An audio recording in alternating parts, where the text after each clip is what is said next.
I have been talking to a lot of business owners who are into B2B। और मेरे को जो है ना, एक कहानी बार बार सुनाई देती है।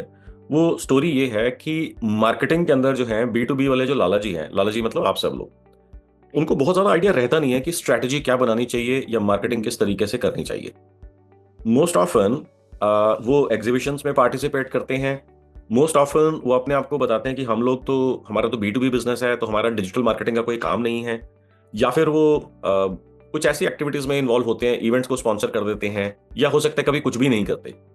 तो इससे क्या होता है कि बहुत सारा पैसा या तो बर्न हो जाता है रॉन्ग एक्टिविटीज में पार्टिसिपेट करने की वजह से, या बहुत सारी अपॉर्चुनिटी जीरो हो जाती है because of non participation on where you should be participating. तो क्या is there anybody who is able to relate with this कि हाँ, मेरा B2B बिजनेस है, या मेरे को स्ट्रेटेजी का ज्यादा आइडिया नहीं है कि मेरे को स्ट्रेटेजी कैसे प्लान करना चाहिए अपने बिजनेस को तेजी से ग्रो करने का? Anyone who would like to share, और anyone who would like to know कि how can you build the strategy if you have a B2B business to grow it really really fast? Is there anybody? Yes sir, मेरा B2B business है। 99% B2B है। अभी B2C शुरू किया है 2 साल पहले। ठीक है। एक्सपोर्ट में भी B2B है और डोमेस्टिक भी B2B है, जहाँ पे हम सुजुकी और होंडा के साथ B2B करते हैं, उनके लिए कंपोनेंट्स बनाते हैं। और एक्सपोर्ट में भी B2B है, जहाँ पे मेडिकल डिवाइसेस वगैरह बनाते हैं OEMs के लिए। Got it, got it, got it. तो अब B2B के अंदर आपको जो है कुछ चीजें मैं आपसे डिस्कस करूंगा, आप सब लोगों से। जितने ज्यादा लोग पार्टिसिपेट करेंगे ना, उतना ज्यादा आपको इनसाइट्स और strategic approach and thought process आपको समझ में आएगा। अगर एक दो लोग पार्टिसिपेट करेंगे तो ऑब्वियसली उन दोनों के लिए तो बहुत अच्छा होगा, मगर बाकी लोग जो सुन रहे हैं सिर्फ, उनको कम फायदा होगा। ज्यादा फायदा क्या होगा कि आप मेरे से बात करें, so that I can deliver the right strategic approach for exact your business, the kind of business you may be having. Okay Kanak, आपका क्या बिजनेस है? Good morning Manoj ji. Good morning जी। हम लोग एक्सपोर्ट्स में हैं और डोमेस्टिक डिस्ट्रीब्यूशन में है, B2B में। हम ओके, लोग ऑटोमोटिव होजेस और पाइप्स बना रहे हैं। अभी Okay. मार्केटिंग के लिए हम मेजरली डिपेंडेंट है एग्जीबिशंस के ऊपर। बिल्कुल ठीक वी है। Have tried with India mart, trade India, exporters India, सब पे ट्राई किया है। But after you can say burning for 4 to 5 years हमने उनको छोड़ा है, क्योंकि वहां पर रिटेल लीड्स ज्यादा आ रही हैं, बिल्कुल 1 ठीक, पीस 2 पीस, जिसमें हम इंटरेस्ट नहीं है। एज बिल्कुल। फार एज तो उधर एक फ्री लिस्टिंग करके छोड़ी हुई है, उसे चेक करते रहते हैं, लेकिन पेड उसको हम लोग नहीं कर रहे हैं अभी। पहले आपने कितने पेमेंट वाला पैक लिया हुआ था? स्टार्टेड विद MDC का जो बेसिक पैक है, एंड उसका उनका जो मैक्सिमाइजर्स के प्लान्स हैं या स्पॉन्सरशिप्स के प्लान है, वो भी लिए थे हमने। ओके, तो कितना पैसा खर्च हुआ आपका उसके अंदर? उसमें ऑल इन ऑल अगर मैं बोलता हूँ तो 5-1 लाख रुपए पोर्टल्स पे खर्च हुए हैं, 5 से 7 लाख। ओके, पिछले 3-4 सालों के अंदर? 5 से 7 सालों में, 5-1 साल में, हाँ जी। 5 सालों में। ओके, सो अब आपका जो है, जो भी बिजनेस है, उसके अंदर आपका नेट प्रॉफिट कितना होता है जो आप जेब में डाल के घर ले जा सकते हो? कंपोनेंट वेरी करते हैं, क्योंकि SKUs करीबन अंदाजा 6,000 बता दो प्लस है। उसके अंदर कि अगर आपका मान लीजिए 10 करोड़ का बिजनेस है, तो आप घर में हाँ, कितना पैसा डाल के जेब में ले जाते हो? आप ये मान कीजिएगा, नेट अगर नेट करते हैं आफ्टर एवरीथिंग, तो अराउंड 12 to 13%। 12 to 13%। चलो, मैं हाँ जी। 12% नहीं मानता, मैं 10% मान लेता हूँ। राइट। अब आपका थॉट प्रोसेस क्या होना चाहिए, and listen everybody very carefully, कि अगर उन्होंने 7 लाख रुपए खर्च करे और इनका 10%, मैं सिर्फ इजी कैलकुलेशन के लिए ले रहा हूं, ताकि 12-13 का सबको टेबल पता नहीं आता होगा कि नहीं आता होगा, तो 10 तो सभी को आता होता है। ओके, सो अब इस केस के अंदर जो है, इनको 70 लाख रुपए का अगर बिजनेस मिला है पिछले 5 से 7 सालों के अंदर, तो इनका ब्रेक इवन हुआ है। अगर 70 लाख से ज्यादा रुपए का बिजनेस मिला है तो प्रॉफिटेबल रहा है। अगर 70 लाख रुपए से कम का बिजनेस हुआ है तो इनको लॉस हुआ है। मैथ इजीली सबको समझ में आ गया कि नहीं आ गया? हाँ जी, आपको भी क्लियर है ये चीज? हाँ जी, हाँ जी, हाँ जी। तो क्या अब आप ये एस्टिमेट बता सकते हैं कि इन पोर्टल्स के ऊपर 5-7 लाख रुपए खर्च करके क्या आपको 70 लाख से ज्यादा का बिजनेस नहीं नहीं आया नहीं होगा या कम का बिजनेस नहीं आया नहीं होगा? नहीं सर, बहुत कम का। अगर ज्यादा का मिलता तो शायद हम कंटिन्यू करते ही और इंक्रीज करते। हाँ, तो अगर 70 लाख का आया है तो ब्रेक इवन होता, 70 लाख से कम का आया है तो लॉस हुआ है। अब अगर आज सब टाइम बचेगा तो मैं आपको बताऊंगा कि थर्ड पार्टी पोर्टल्स के ऊपर मार्केटिंग की और सेल्स की स्ट्रैटेजी क्या होनी चाहिए। मोस्टली इसके अंदर पोर्टल्स का जो है स्पेसिफिक टाइप का नेचर और बिहेवियर होता है, पोर्टल्स के ऊपर पार्टिसिपेट करने का उसका स्पेसिफिक तरीके की स्ट्रैटेजीज होती हैं। अगर वो मिसिंग होंगी तो आपको पोर्टल से, थर्ड पार्टी पोर्टल से कभी भी बिजनेस नहीं आएगा या अच्छा खासा बिजनेस नहीं आएगा। जब मेरी स्ट्रैटेजीज लोग यूज करते हैं तो वो बताते हैं कि उनका कन्वर्जन रेट जो है 4 से 11% के बीच में है, और वो कहते हैं कि अगर हम पोर्टल ही निपटा लें अच्छे से तो हमारी ये वाली जिंदगी आराम से कट जाएगी। और बाकी लोग जो है वो ये रोना रोते रहते हैं कि पोर्टल है जी बिल्कुल बेकार है जी, काम की लीड्स नहीं आती हैं, बिल्कुल बेकार लीड्स आती हैं, और हमको चाहिए मिनिमम ऑर्डर क्वांटिटी क्विंटल्स के अंदर। वो कहते हैं आधा किलो दे दो, 500 ग्राम दे दो, 100 ग्राम दे दो। तो वो चीज़ जो है कभी मैच नहीं करती। तो इसके अंदर कुछ बेसिक फ्लॉज होते हैं मार्केटिंग स्ट्रेटजी के अंदर। तो अगर आज समय बचेगा तो मैं उसके बारे में बात करूंगा, but alternatively that gives me a good idea to create a session around how to sell on third party portals also as well. So हमारे को 2-3 चीजों के बारे में अभी मैं डिस्कस करूंगा आपसे। सबसे सबसे सबसे इंपॉर्टेंट क्या है हमारे को समझना, वन, कि हमारे पास जो है एज अ बिजनेस ओनर कोई बहुत ज्यादा स्ट्रैटेजिक अप्रोच है ही नहीं, होती ही नहीं है। हम सिर्फ दूसरे लोगों को देखा देखी कुछ एक्टिविटीज करने लग जाते हैं मार्केटिंग के नाम के ऊपर। अब क्या हमारे को एग्जीबिशन में पार्टिसिपेट करना चाहिए? तो लोगों का जवाब होता है हाँ। तो मेरा क्वेश्चन होता है क्यों? तो वो कहते हैं कि हमारी इंडस्ट्री में सारे मेजर प्लेयर्स करते हैं तो इसलिए मेरे को भी करना चाहिए। अब उनको लगता है कि मार्केटिंग के लिए एग्जीबिशन में पार्टिसिपेट करना ही उनके लिए एक मेजर प्लेयर के बनने के बराबर है। आप इस बात को समझ रहे हैं? क्यों? क्योंकि सारे मेजर प्लेयर्स करते हैं, रेगुलरली करते हैं, तो इसका मतलब it is a good idea and it is almost kind of mandatory thing to exhibit and to participate in exhibitions. And exhibition के ऊपर ना सिर्फ एग्जीबिशन का पैसा खर्च करते हैं, वहां पर आने जाने और उसके बाद माल को भेजने और वहां से वापस मंगाने का भी पैसा खर्च होता है। On top of that stall को सजाने का भी पैसा खर्च होता है, स्टॉल को सुंदर बनाने का, और लोग जो है इसके ऊपर बहुत बहुत बहुत सारा पैसा लगा लेते हैं। So Khanak, if you are still here with me, आप क्या कुछ बता सकते हैं कि एवरेज आपका एक एग्जीबिशन के ऊपर कितना पैसा खर्च होता है, नेशनल और इंटरनेशनल? और anybody else who can share? Khanak, I am not sure if he is हाँ जी सर, हाँ जी सर। हाँ जी खनक, तो आप सर नेशनल एग्जीबिशन में और इंटरनेशनल एग्जीबिशंस के अंदर पर एग्जीबिशन लगभग कितना पैसा खर्च होता है आपका? सर डोमेस्टिक एग्जीबिशन में it varies from 1 lakh going up to 6 lakh, 6 to 7 lakhs। Okay. और इंटरनेशनल एग्जीबिशन में एक रफली 5 से 10 लाख के बीच में। ओके, तो क्या ये आप जो गवर्नमेंट सब्सिडी देती है वो इंक्लूड कर लिया आपने उसको? हाँ, जैसे लाख रुपए का बताया तो उसमें गवर्नमेंट सब्सिडी इंक्लूडेड है, जो कि अगर लगभग 5 50-60% तक होती है। वेरी करता है सर, वेरी करता है। कहीं पे 75% मिलती है, कहीं पे 25% मिलती है। नहीं सर, इस पे भी कैप है। हाँ जी, कितना कैप है नितिन? इंटरनेशनल पे 5 लाख है, डोमेस्टिक पे शायद 1 लाख या 2 लाख है। Got it, got it, got it. तो अगर मैं मैक्सिमम।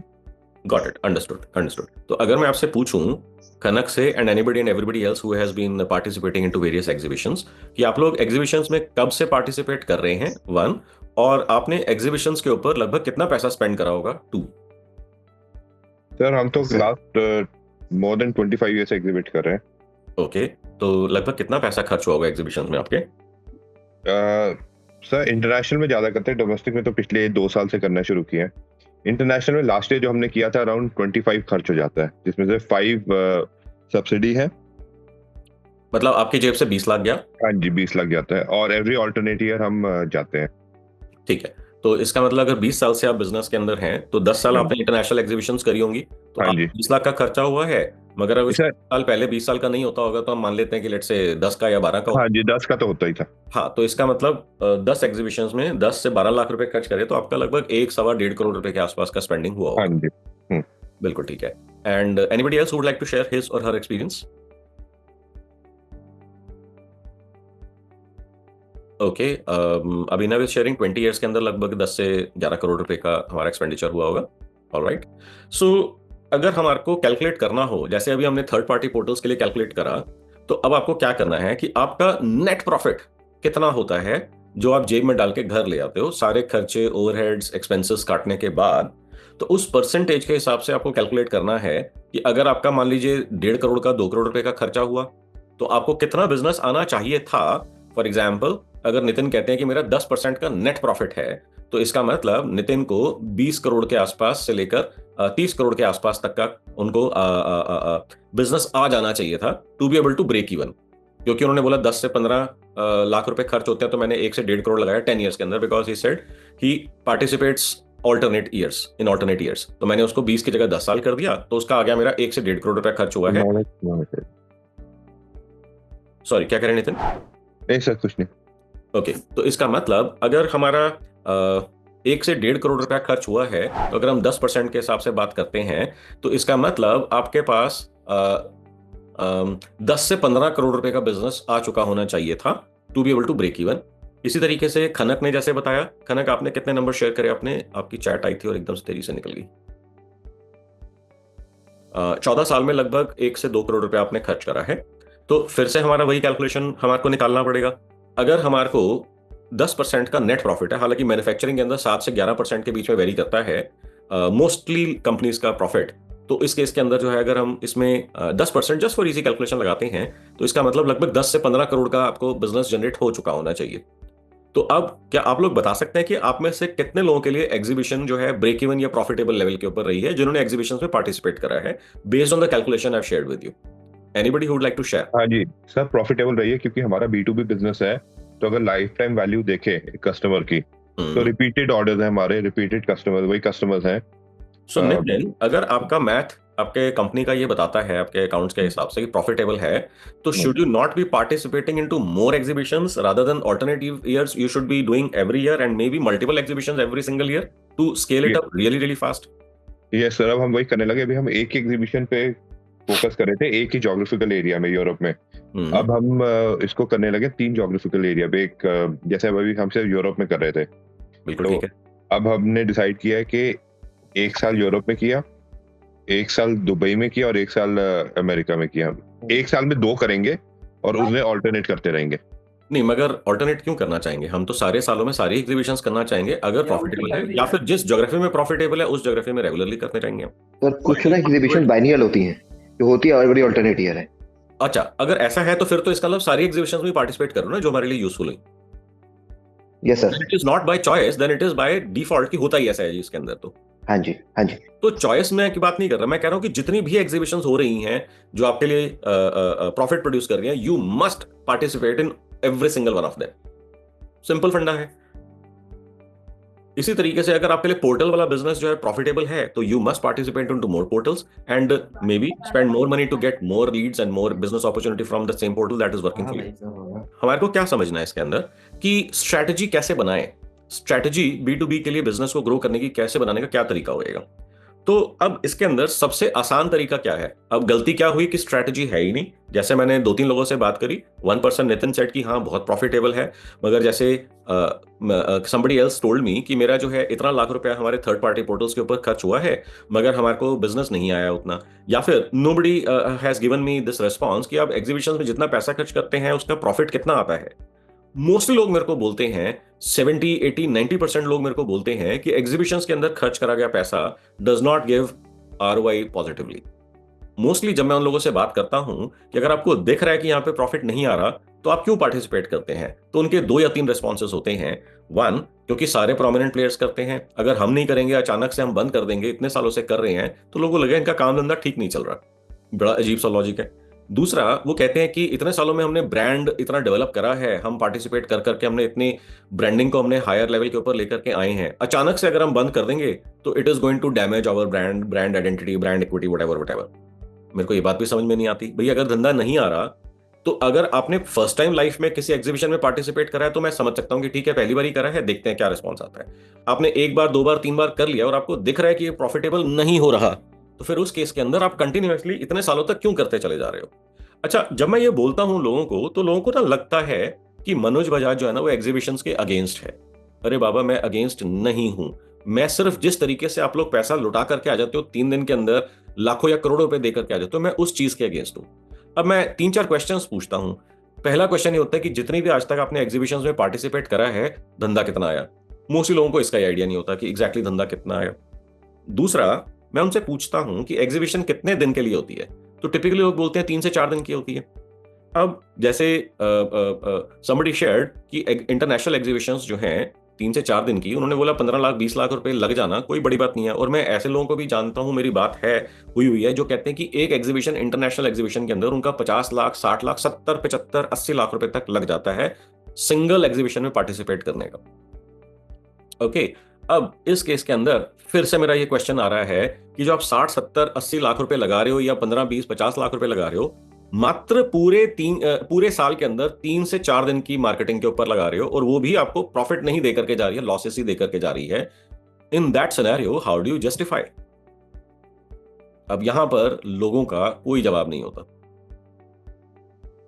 क्या आप में से कोई हैं जो इस चीज को मेरे को बताएं कि हाउ डू यू जस्टिफाई कि आपको दिख रहा है कि एग्जीबिशन में लॉसेस हो रहे हैं, पैसा ROI वाइज पॉजिटिव नहीं आ रहा है ROI के हिसाब से, फिर भी year after year after year आप पैसा लगाते जा रहे हैं।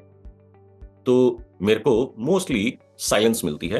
If there is anybody who can justify कि आप ऐसा क्यों कर रहे हैं, I would really like to hear the argument कि आपका ऐसा क्या प्लान है, क्यों हम ऐसा कर रहे हैं।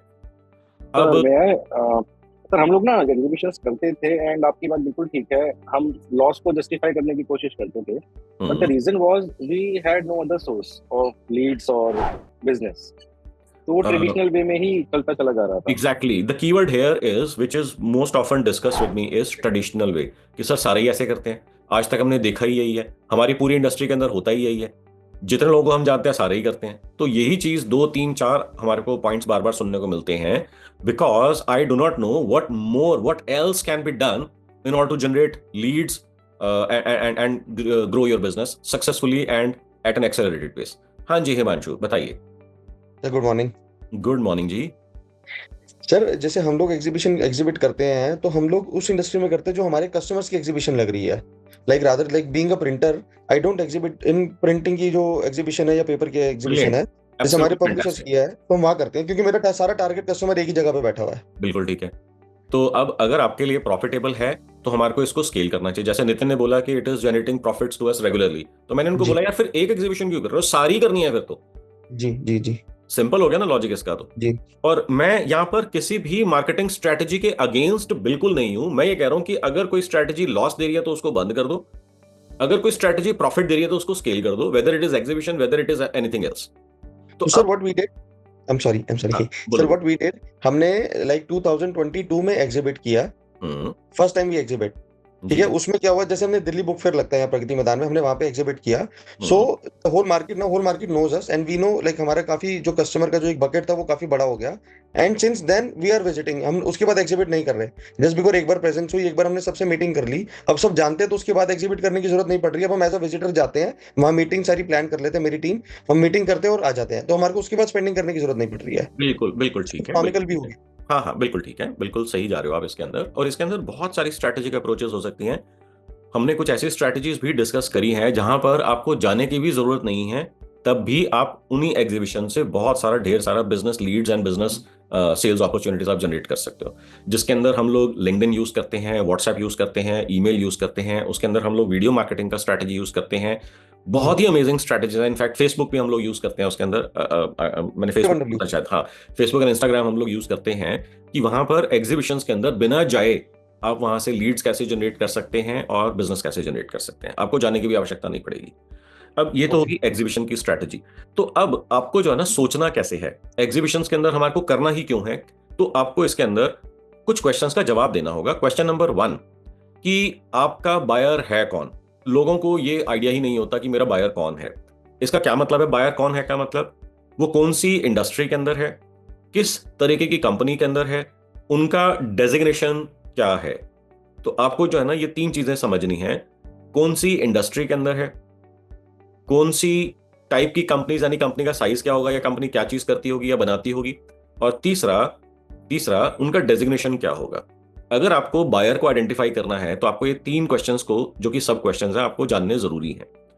दूसरा जो आपको क्वेश्चन पूछना है कि ये इंडस्ट्री के ये वाले लोग आप तक या आप उन तक पहुंचेंगे कैसे, आप उन तक या वो आप तक पहुंचेंगे कैसे, या फिर अगर फिजिकली आपको नहीं मिलना तो दूसरा इसका अल्टरनेटिव मैकेनिज्म होता है कि आपका मैसेज उन तक पहुंचेगा कैसे।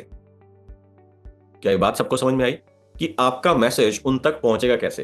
क्या आपका मैसेज उन तक गूगल के थ्रू पहुंच सकता है? क्या आपका मैसेज उन तक ईमेल के थ्रू पहुंच सकता है? क्या आपका मैसेज उन तक व्हाट्सएप के ऊपर पहुंच सकता है? आप कहोगे हाँ सभी तरीके से पहुंच सकता है। तो इसके लिए अगर आपको ईमेल से मैसेज उन तक पहुंचाना है तो उनका ईमेल एड्रेस आपके पास होना चाहिए ना। अगर आपको व्हाट्सएप से अपना मैसेज पहुंचाना है तो आपके पास उनका मोबाइल नंबर होना चाहिए ना।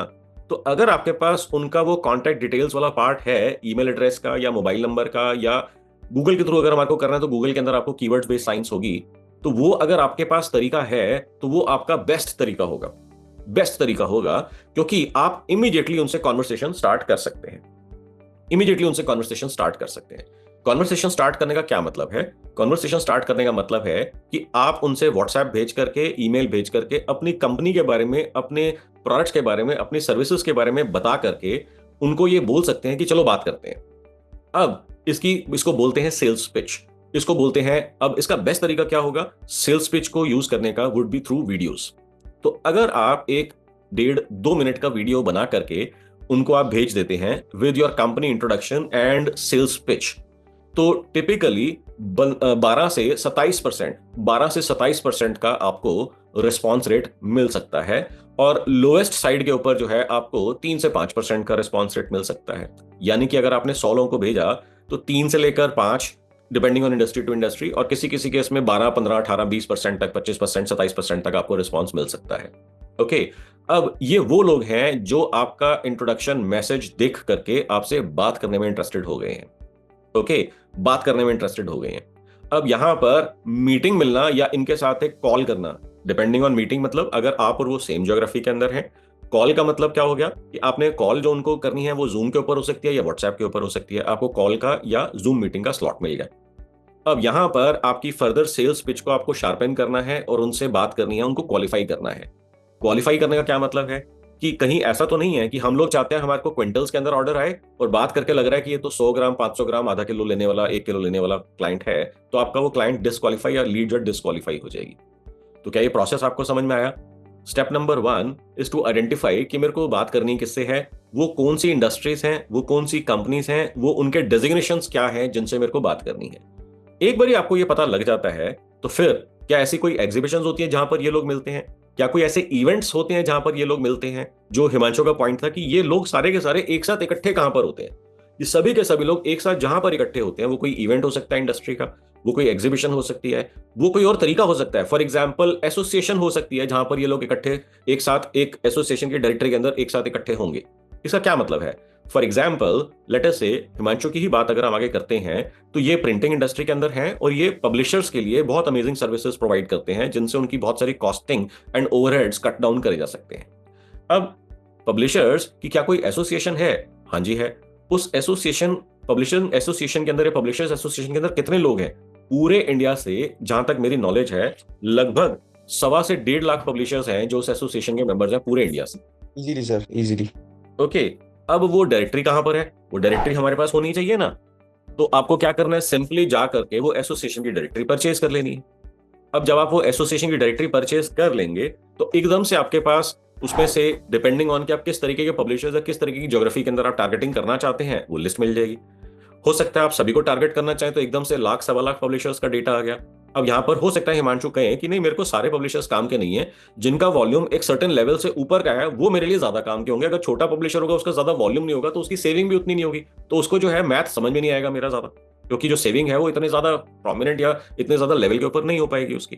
तो फिर उन्होंने कहा कि नहीं, 1.25 लाख में से जो है ना, लेट अस हम इसको 80-20 कर देते हैं कि 20% publishers would be generating 80% of the volume required by Indian industry. तो आपने कहा कि 1 लाख में से 15,000, 20,000, 25,000 मेरे काम के पब्लिशर्स हो गए, बाकी हम छोड़ देते हैं। तो अभी अभी आपने क्या करा, आपने टारगेट फिल्टरिंग कर ली इसके अंदर। टारगेट फिल्टरिंग करते ही अब आपके पास जो 15,000, 20,000, 25,000 आपके पास पब्लिशर्स की लिस्ट बची। अब ये पता कैसे लगेगा? क्योंकि एसोसिएशन की जो डायरेक्टरीज होती हैं उसके अंदर एक बेसिक प्रोफाइल छोटा सा दिया हुआ होता है जिसके अंदर लिखा होता है कि वो इस टाइप की बुक्स में डील करते हैं, और किसी किसी एसोसिएशन में, पब्लिशर्स की बात नहीं कर रहा, उसमें लिखा होता है कितने सब्जेक्ट्स हैं और उनका जो है कई बार रेवेन्यू में लिखा होता है कि वो कितने से कितने करोड़ के आसपास का रेवेन्यू है। जैसे अगर आप इंडिया मार्ट पे जाते हैं तो कंपनी प्रोफाइल में लिखा होता है कि जनरली कितने से कितने करोड़ रुपए के आसपास के रेवेन्यू की कंपनी है। क्या आपने सबने नोटिस करा है ये चीज इंडिया मार्ट के बारे में? तो अगर आपने नोटिस करा है तो आपको यूज करना है इस इंफॉर्मेशन को। सो अब किसी किसी डायरेक्टरी, एसोसिएशन डायरेक्टरी के अंदर आपको रेवेन्यू के बारे में पता लग जाता है, या किसी और तरीके से अगर आप उसका साइज एस्टिमेट कर सकते हैं तो आपके यहां पर एक फिल्टरिंग क्राइटेरिया आ गया। फिल्टर करने के बाद 10,000, 5,000, 2,000, 20,000, 25,000 जो भी आपका नंबर बनता है, these become your final list of targeting. Okay, ये आपको प्रोस्पेक्ट्स बन गए। अब इनको टारगेट करने का बेस्ट तरीका क्या होगा कि आपको अपना मैसेज इन तक पहुंचाना है। अब जो आपने एसोसिएशन की डायरेक्टरी देखी है, ऐसी बहुत सारी स्ट्रैटेजीज है। मैंने आपको एसोसिएशन का एक आइडिया दिया है, ऐसी 13 अलग अलग मेथोडोलॉजीज हैं, 15 अलग अलग मेथोडोलॉजीज हैं जहां से आपसे सारा का सारा डेटा इकट्ठा कर सकते हो। ओके, सो जब आपके पास ये डेटा आ गया तो डेटा के अंदर आपके पास 2 चीजें मिनिमम होनी चाहिए, mobile number and email address. कई बार आपको मोबाइल नंबर मिल जाता है, कई बार आपको ईमेल एड्रेस मिल जाता है, कई बार दोनों मिल जाते हैं। तो आइडियल होगा कि दोनों मिल जाए, दोनों में से कोई एक चीज मिल जाती है, even then it is good enough.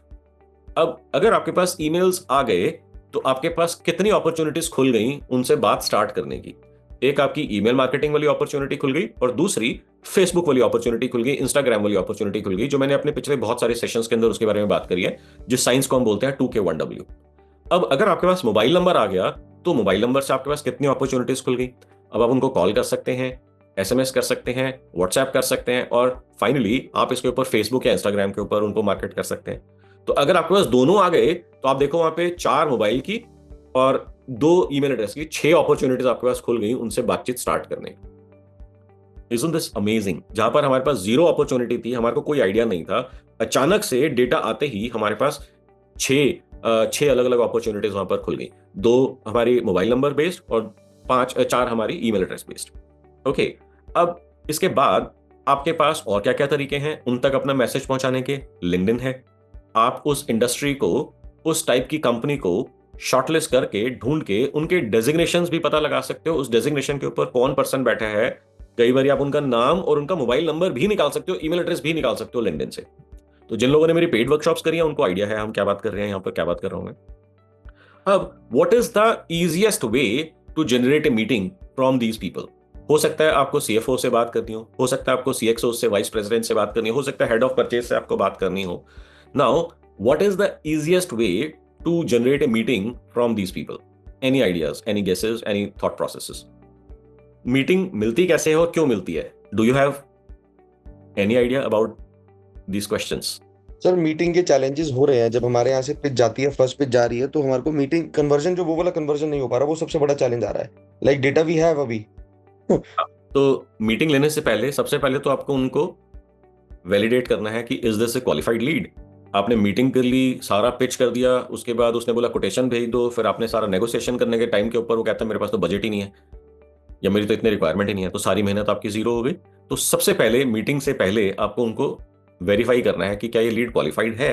अगर लीड क्वालिफाइड है तो फिर मीटिंग मिलती क्यों है, क्या प्रोसेस है मीटिंग लेने का या मिलने का? Anybody who can share, meeting मिलती क्यों है आपको? What is the reason? Sir we are showing them their benefits, how we can benefit them. आपके पास 3 में से एक क्वेश्चन या मल्टीपल क्वेश्चंस का जवाब होना चाहिए, अदरवाइज मीटिंग कभी नहीं मिलेगी आपको। क्या 3 क्वेश्चंस हैं? 1, how can you help them, ये क्वेश्चंस आप नोट कर लीजिए। How can you help them increase their revenue?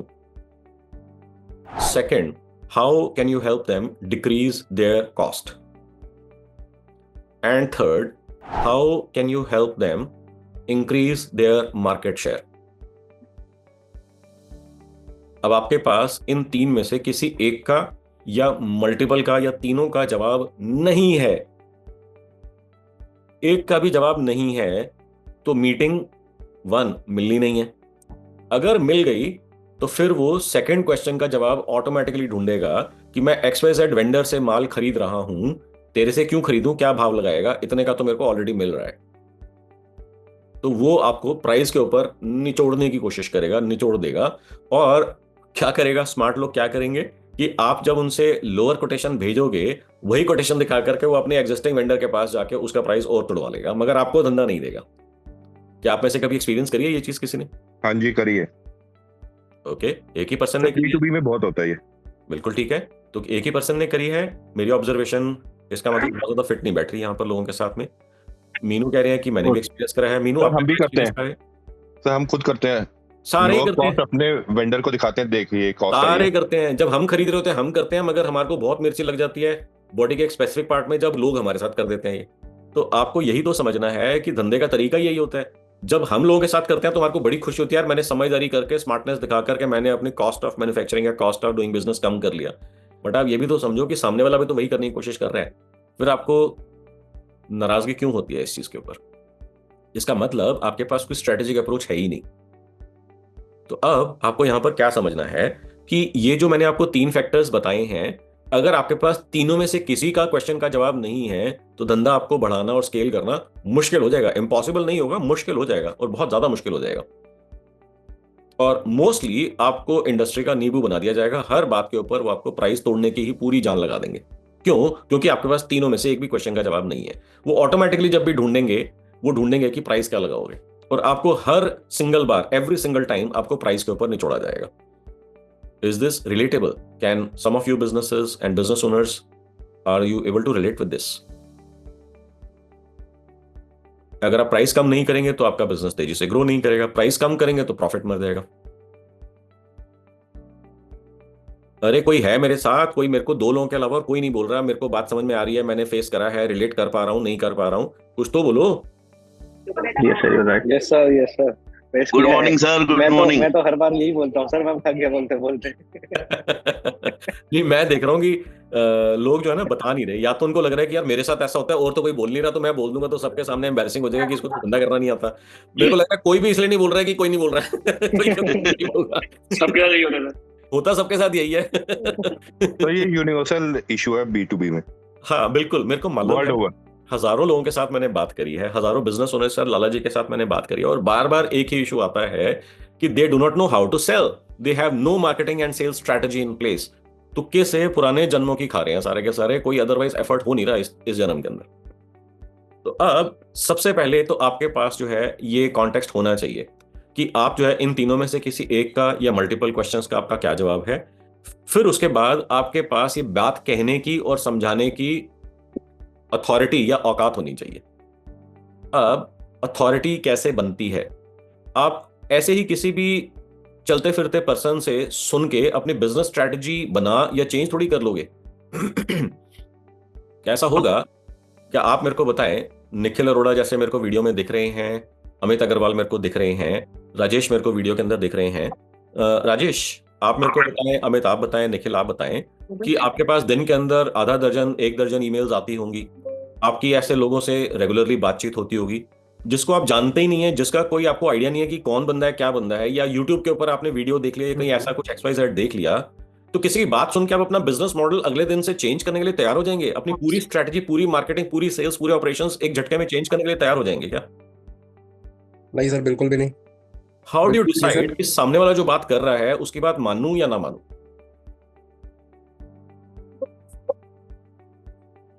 तो उसकी क्रेडेंशियल्स पे। Correct, exactly. क्रेडेंशियल्स का क्या मतलब है कि इसका ट्रैक रिकॉर्ड क्या है, क्वालिटी क्या है, इसको मैं बात ही क्यों करूं, इसकी मैं बात सुनूं ही क्यों? कोई भी जना कोई बात बोलेगा, आपके माइंड में 2, 3, 5, 10 रीजन आ जाएंगे, तो नॉनसेंस बात कर रहा है, इसको आइडिया ही नहीं है क्या बात कर रहा है। मगर अगर आपकी माइंड में उसकी अथॉरिटी एस्टैब्लिश्ड है, तो अब आप रीजंस आइडेंटिफाई करने की कोशिश करोगे, समझने की कोशिश करोगे, यार ये बात कह रहा है, कैसे मेरे लिए एप्लीकेबल है, कैसे मेरे को दिक्कत या फायदा दे सकती है, बिकॉज उसकी अथॉरिटी आपके माइंड में एस्टैब्लिश्ड है। Now what is the easiest way to establish your authority? What is the fastest way to establish your authority? And according to your science is book writing. That is absolutely correct. Absolutely correct. आप किसी को जानते हो या ना जानते हो, अब मैं आपसे पूछूंगा ये कि निखिल, भास्कर, गौरव, तुषार, अमित, राजेश, आप किसी को नहीं जानते हैं और अचानक से आपको कोई इंट्रोड्यूस करता है कि ये मिस्टर निखिल अरोड़ा हैं, इन्होंने अभी अभी एक किताब लिखी है और ये मार्केट के अंदर बेस्ट सेलर हो गई है, और शायद पूरी दुनिया के अंदर इस टॉपिक के ऊपर इन्होंने पहली किताब लिखी है। अगर कोई आपको ऐसे इंट्रोड्यूस करते हैं तो आपके बारे में, उनके आपके माइंड में उनके बारे में क्या ख्याल आएगा, क्या परसेप्शन बनेगी, क्या थॉट्स बनेंगे? सर इट मींस बंदा जीनियस है, इसे कुछ जानकारी है, जीनियस है, जानकार है, सब्जेक्ट के जानकार है, और क्या क्या थॉट्स आएंगे आपके बारे में, आपके माइंड में उनके बारे में? इनसे कनेक्ट करना चाहिए, कनेक्ट करना चाहिए। एटलीस्ट ये क्या कहता है, किस बारे में बात करता है, एक बार मैं सुन लेता हूँ, एक बार सुन मेरे काम का जरूर, मेरे को अगर समझदारी लगेगी इसकी बात में तो मैं इससे आगे बात कर लूंगा। यही तो होता है ना बेसिकली।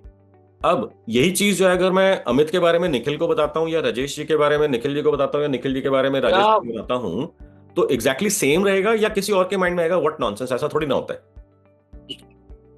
सेम रहेगा सर, सबके लिए सेम ही रहेगा ना, कि कोई भी किसी को इंट्रोड्यूस करते हैं, इंट्रोडक्शन के ऊपर डिपेंड करता है। अब इसको हम नेक्स्ट लेवल के ऊपर लेकर के चलते हैं, कोई किसी को इंट्रोड्यूस करे, अब ऐसा भी तो सकता है कोई इंट्रोड्यूस करने वाला हो ही नहीं वहां पर, अब क्या कर सकते हैं?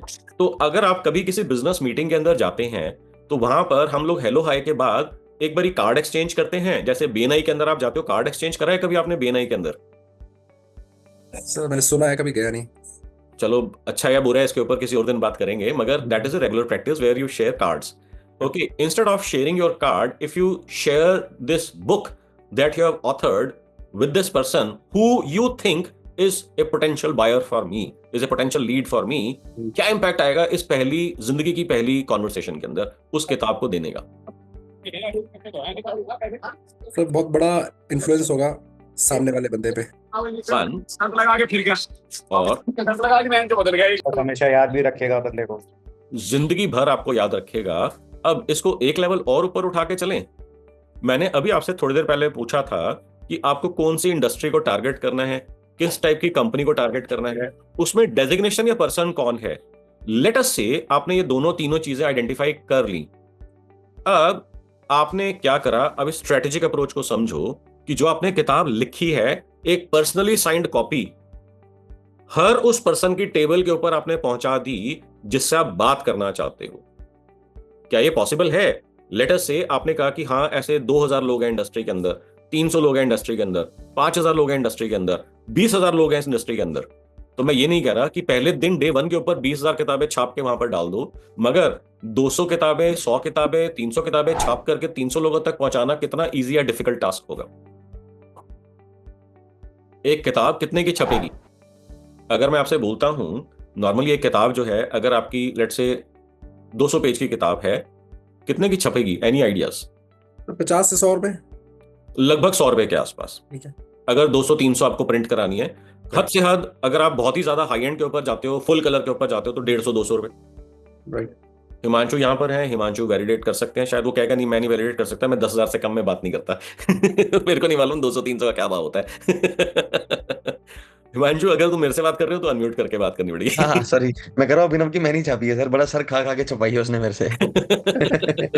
कहता मेरा सर अवेलेबल है मगर मिनिमम 10,000 क्वांटिटी के ऊपर खाने के लिए। सर आपके स्टूडेंट्स के लिए अभिनव मेरी भी छाप दो भाई। 10,000 छपानी है तो अभी का अभी डन कराता हूँ डील, बताओ। ओके, अभिनव भाई भी छाप दे, अभिनव भाई मेरी भी बढ़िया ऐसी। Okay, coming back to this conversation कि आपको समझना यह है कि what is the fastest way to establish your authority. क्योंकि लोग आपकी बात ही नहीं सुन रहे, मीटिंग ही नहीं मिल रही, लीड ही नहीं आपकी कैप्चर हो रही, कन्वर्जन कैसे होगी? The fastest of the fastest of the fastest of the ways is to publish and share this book. मैं आपको 2-3 एग्जांपल्स दूंगा। मैं जैसे अभी हिमांशु ने बोला, या हो सकता है आप में से कुछ लोगों के माइंड में होगा कि यार अगर मेरे को फॉर्च्यून 500 कंपनीज के अंदर काम करना है, या मेरे को जो लिस्टेड कंपनीज है 5,000, 8,000, 10,000, 20,000 करोड़ वाली कंपनी के अंदर, या मेरे को जो है टॉप कंपनीज के अंदर, रिलायंस के अंदर, टीसीएस के अंदर, XYZ टाइप की कंपनीज के अंदर मेरे को काम करना है, अगर मेरे को वहां पर काम करना है तो क्या तरीका है वहां पर एंट्री लेने का? मैंने अभी अभी आपको स्ट्रैटेजी फ्री में प्लेटर के ऊपर रख करके दी है। जस्ट डिलीवर ए पर्सनली साइंड कॉपी, और अगर आप उस शहर के अंदर हो या वो कंपनी आपके शहर में है तो आप उनसे बात करके बोलोगे I have just authored a book on XYZ topic. I would like to come and personally deliver this copy for you. क्या लगता है, मीटिंग मिल जाएगी कि नहीं मिलेगी? बिल्कुल मिलेगी सर। That is one. दूसरा, अब यहां पर बुक के अंदर बहुत सारी अमेजिंग स्ट्रैटेजीज होती हैं। फॉर एग्जाम्पल, आपको मालूम है बुक के अंदर एक सेक्शन होता है जिसको बोलते हैं फॉरवर्ड आपने सुना है या स्टार्टिंग में होता है सर? हाँ जी। अब लाला जी को, बिजनेस ओनर को मालूम नहीं है कि फॉरवर्ड का मतलब क्या होता है। Forward is an amazing introduction, business lead generation tool, networking tool. अब मैं आपको एक छोटा सा एग्जांपल देता हूं, आपको बहुत अमेजिंग इंसाइट और क्लैरिटी मिल जाएगी। Now one of the past batch participants, mister Khaitan, मैं पूरा नाम नहीं लूंगा, एक बहुत बड़ी कंपनी रन करते हैं जो कि फर्नीचर के अंदर डील करती है, प्रीमियम एंड लग्जरी सेगमेंट के अंदर। नाउ मिस्टर खैतान ने मेरे को बोला कि लग्जरी सेगमेंट के अंदर जो है ना, टॉप के इंडिया के ये 4, 5, 6 आर्किटेक्ट्स होते हैं, और मैं इन स्पेसिफिक पर्सन से, आर्किटेक्ट से बात करने के लिए, मैं उनसे मीटिंग लेने के लिए पिछले 6 साल से ट्राई कर रहा था। ओके, कौन आर्किटेक्ट थे? उनका नाम ए से स्टार्ट होता है, नाम मेरे को उन्होंने बताया था, बट पब्लिक प्लेटफॉर्म है तो मैं इस चीज के लिए आपको नाम नहीं शेयर कर रहा। कह रहे हैं 6 साल से मैं ट्राई कर रहा था उनसे मीटिंग मिल जाए, मेरे पास नंबर भी था, मैं कॉल करता था तो उनकी ईए उठाती थी तो डाल देती थी, सर बिजी है, सर मीटिंग के अंदर है, क्या काम है आपको, आप अपनी कंपनी की डिटेल्स भेज दीजिए, हम आपसे कांटेक्ट करेंगे, आपको बार बार हमारे को कांटेक्ट करने की जरूरत नहीं है। और टिपिकली स्टैंडर्ड रिस्पॉन्स होते हैं, कभी जवाब आया ही नहीं वहां से।